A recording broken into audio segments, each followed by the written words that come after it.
الحمد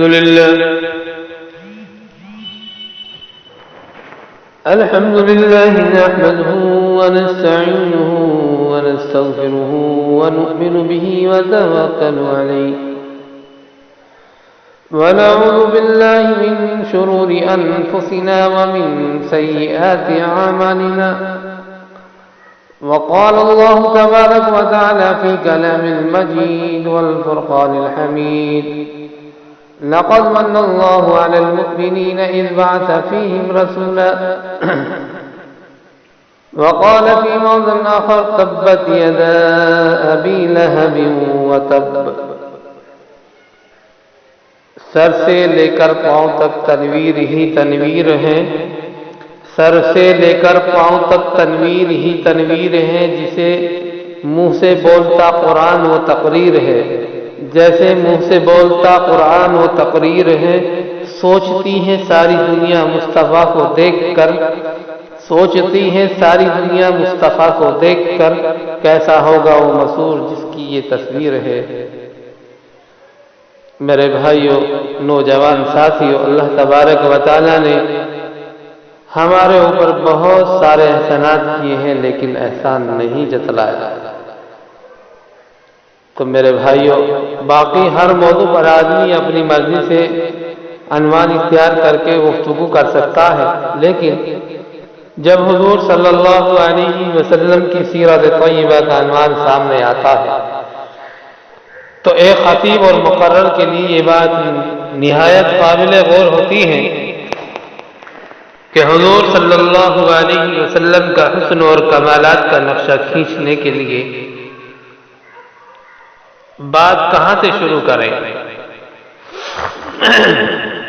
میرے بھائیوں، حضور صلی اللہ علیہ وسلم کی شان ایک اتھا سمندر ہے. حضور صلی اللہ علیہ وسلم کی سیرت ایک گہرا اور عمیق دریا ہے. حضور صلی اللہ علیہ وسلم کے کمالات لامنتہی ہیں. حضور صلی اللہ علیہ وسلم کی شان کے سینکڑوں ہزاروں پہلو ہیں. حضور صلی اللہ علیہ وسلم کی شان کہاں سے بیان کی جائے. کسی خطیب، ادیب، فکر، متفن، مدبر، امام، پیشوا، موقع، مفسر، محدث کی زبان سے نبی صلی اللہ علیہ وسلم کی شان بیان کی جائے، یہ علیحدہ عنوان ہے. میرا جی چاہتا ہے کہ آج میں پیغمبر صلی اللہ علیہ وسلم کی شان اپنی زبان میں بیان نہ کروں، بلکہ صرف خدا کی زبان میں نبی صلی اللہ علیہ وسلم کی شان بیان کروں. حضور صلی اللہ علیہ وسلم کا حسن بیان کریں یا سیرت پاک بیان کریں یا کمالات بیان کریں. پیغمبر صلی اللہ علیہ وسلم کا اعجاز کہاں سے شروع کریں. ایسے کمالات کے لامنتہی سلسلے میں ایک انسان کہاں سے بات شروع کرے. میرے بھائیوں، قرآن میں حضور صلی اللہ علیہ وسلم کی شان کے ہزاروں عنوانات ہیں.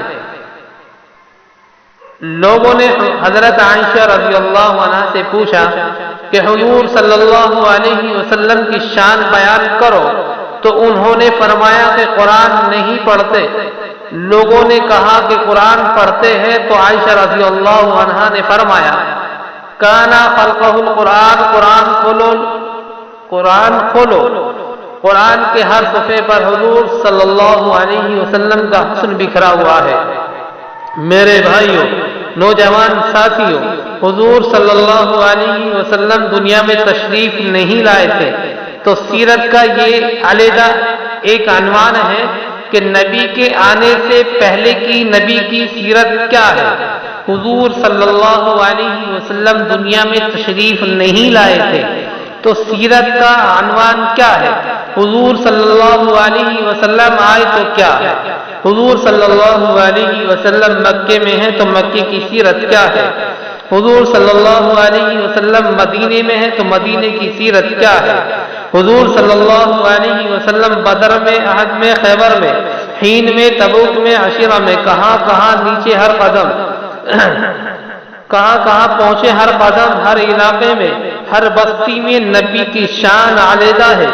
لیکن میں چاہتا ہوں کہ قرآن پاک سے اللہ تعالیٰ کی وہ حسن نظر اخلاقی عالم کا اندازہ جو تاجدار رسالت کے حسن کا نقشہ کھینچنے کے لیے کافی ہے اس کا ذکر کروں گا۔ نیکی کر اور دریا میں ڈال۔ میرے بھائیوں، عام طور پر ایک آدمی کہتا ہے کہ کسی پر اگر کوئی احسان کرے تو اسے جتلایا نہ جائے، تو کسی پر احسان کرتے ہو تو کیوں جتلاتے ہو؟ نیکی کر دریا میں ڈال، احسان کرو اور چھوڑ دو۔ اس بات کو کوئی آدمی اچھا نہیں سمجھتا کہ ہر بار احسان کرے اور جتلائے۔ اللہ تعالیٰ کی قدرت کو دیکھو، قرآن پاک سارا بھرا پڑا ہے۔ انسان کے لیے سب سے زیادہ قیمتی چیز کون سی ہے؟ انسان کے لیے زیادہ قیمتی چیز کون سی ہے؟ اس کی زندگی کی بقا کے لیے آپ بتائیے، ہوا۔ اللہ تعالیٰ نے انسان کو جس چیز کی سب سے زیادہ ضرورت تھی وہ مفت میں دی ہے، اس کا کوئی پیسہ نہیں ہے۔ جس کی سب سے زیادہ ضرورت تھی وہ سب سے زیادہ دے دی۔ اگر اللہ تعالیٰ ہوا کے پیسے لگا دیتا تو کوئی افورڈ کر سکتا تھا؟ نہیں، وہ ہوا کسی ایک آدمی کے لیے موقوف نہیں ہے، ہوا عام کر دی ہے اللہ نے۔ انسان کو اس سے زندہ رہنا اسے عام کر دیا ہے، حتیٰ کہ باپ کو بھی اختیار نہیں دیا گیا کہ بیٹے کو ہوا سے روک دیا جائے، روک دے، بلکہ باپ علیحدہ ہوا حاصل کر رہا ہے اور بیٹا علیحدہ ہوا حاصل کر رہا ہے۔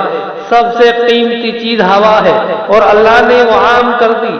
دوسرے نمبر پر پانی ہے، وہ بھی عام کر دیا ہے۔ لیکن آپ پورا قرآن کھولیں کہ جس چیز کے بغیر تو ایک قدم بھی نہیں چل سکتا وہ تجھے مفت میں دی ہے، دی، لیکن کہیں احسان نہیں جتلایا۔ قرآن پاک کھولو، قرآن پاک کہتا ہے، قرآن کریم کہتا ہے، قرآن کریم کھولو تو قرآن پاک کہتا ہے کہ میں نے یہ ساری چیزیں تیرے لیے مسخر کر دی ہے۔ میرے بھائیوں، بڑے غور و فکر کی بات ہے، سوچنے کی بات ہے کہ آج غفلتی میں اپنی زندگی کو گزار رہے ہیں۔ کوئی پتہ نہیں ہے کہ زندگی کا مقصد کس طریقے سے چلنا چاہیے۔ بس ایسے ہی اپنے کاموں میں مغلولیت کرتے ہیں، اپنے کاموں میں بزی ہیں۔ کوئی فکر نہیں ہے کہ اللہ نے کتنی چیزیں ہمارے اوپر موقوف کی ہے۔ اللہ کے نبی کے صدقے میں یہ ساری چیزیں موجود ہیں۔ آپ جانتے ہیں کہ اللہ کے نبی کے امتی ہیں، اس لیے اللہ تبارک و تعالیٰ نے قرآن کریم کے اندر صاف کھول کر کہہ دیا ہے کہ یہ سب چیزیں میں نے اپنے نبی کے صدقے میں دی ہے۔ لیکن انسان اتنا بھولا بھالا ہے اور انسان اتنا ہنجار ہے اور انسان اتنا لا علم اور جھگڑالو ہے اور انسان کتنا خواہشات کا پیروکار ہے کہ اس پروردگار نے ایک چیز کو انسان کا نوکر بنایا ہے، انسان اس کو پوجنے لگ گیا۔ اللہ نے سورج کو انسان کا نوکر بنایا ہے اور قرآن میں کہا کہ سورج تیرا نوکر ہے، لیکن انسان سورج کو سجدہ کرنے لگ گیا۔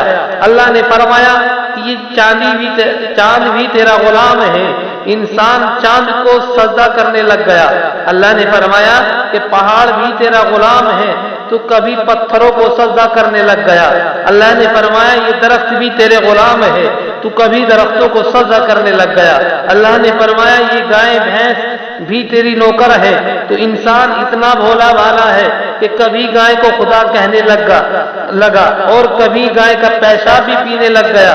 انسان کتنا بھولا بھالا ہے کہ جو چیز تیری غلام بنا کر بھیجی گئی ہے اس چیز کو سجدہ کر رہا ہے، اس کو خدا سمجھ رہا ہے۔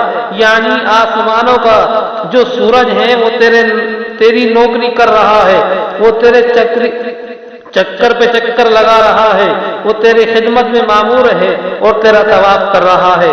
پوری دنیا کا انسانوں کا وہ سورج طواف کر رہا ہے۔ جو سورج طواف دنیا کا کرتا ہے، وہ مٹی کا طواف نہیں کرتا، پتھر کا طواف نہیں کرتا، اے انسان وہ تیرا طواف کرتا ہے۔ چاند تیرا طواف کر رہا ہے، ستارے تجھے روشنی بخش رہے ہیں، چاند تجھے روشنی بخش رہا ہے کہ جس پروردگار نے چاند کو تیرا نوکر بنایا ہے وہ تجھے چاند سے روشنی عطا کی اور تجھے چاند دیا، ایسا نہیں جتلایا ہے تیرے اوپر احسان کیا، سورج میں نے تجھے دیا، احسان نہیں کیا، اور ستارے میں نے تیرے نوکر بنائے، احسان نہیں جتلایا ہے، میں نے پتھر اور پہاڑ بنائے، احسان نہیں کیا، میں نے زمین پانی کے اوپر بنائی، احسان نہیں کیا، میں نے دریا بنائے، احسان نہیں کیا۔ اب آپ پورا قرآن کھولو، پورا قرآن کھول جائیے، کہیں بھی اللہ تعالیٰ نے احسان نہیں جتلایا ہے۔ 18,000 مخلوقات، حتیٰ کہ اے انسان اللہ نے تجھے پیدا کیا ہے، تجھے پیدا کہاں کیا؟ 18,000 مخلوقات اللہ نے دنیا میں پیدا کی، اور 18,000 مخلوقات کو پیدا کر کے بعد قرآن پیدا کرنے کے بعد قرآن میں فرمایا کہ جانور پیدا کیے، چرندے پیدا کیے، جمادات، حیوانات، نباتات، ہر چیز کو پیدا کیا، یہ میری مخلوقات ہے۔ زمین کے نیچے علیحدہ مخلوقات ہے، پانی کے اندر اور مخلوقات ہے، آسمان پر اور مخلوقات ہے، فرشتوں کی اور مخلوقات ہے، درختوں کی اور مخلوقات ہے، ذروں میں مخلوقات ہے، پہاڑوں میں مخلوقات ہے، دریاؤں میں تہوں میں مخلوقات ہے، زمین کے ذروں میں مخلوقات ہے، مشرق اور مغرب میں مخلوقات ہے، شمال و جنوب میں مخلوقات ہے، اور جہاں سورج طلوع ہوتا ہے وہاں میری مخلوق ہے، جہاں سورج غروب ہوتا ہے وہاں میری مخلوق ہے۔ ساری کائنات میں سورج نوکر بنایا گیا ہے، یہ میری مخلوق ہے۔ 18,000 مخلوق میں نے پیدا کی ہے، لیکن میں نے قرآن میں کہہ دیا ہے وَلَقَدْ كَرَّمْنَا بَنِي آدَمَ کہ ساری مخلوقات کا سردار اے انسان میں نے تجھے بنایا ہے، انسان مخلوقات کا سردار ہے۔ 18,000 مخلوقات پیدا کر کے تجھے ساری مخلوقات کا سردار بنا دیا ہے۔ 100 اونٹ جا رہے ہیں، وہ اونٹ کو اتنا بڑا جانور ہے، اونٹ کتنا بڑا جانور ہے، اور ایک 7-8 سال کا بچہ پہلے اونٹ کی نکیل پکڑ کر 100 اونٹ ہانک کر لے جا رہا ہے۔ میرے بھائیوں، کبھی تو نے نہیں دیکھا کہ تجھے اللہ نے کتنی عقل بخشی ہے کہ 100 اونٹ کو ایک بچہ ہانک کر لے جا رہا ہے، بھینس کو بھی ہانک کر بچہ لے جا رہا ہے، اور کارخانہ چلا رہا ہے۔ تو نے ایک بٹن دبایا روشنی ہو گئی، ایک بٹن دبایا کارخانہ چل پڑا۔ یہ تجھے اللہ نے عقل بخشی ہے۔ 18,000 مخلوقات پیدا کر کے اللہ نے احسان نہیں جتلایا۔ میرے محترم بزرگوں، دوستوں، میں اپنی بات کو یہیں پر ختم کرتا ہوں۔ وآخر الدعوانا الحمدللہ رب العالمین۔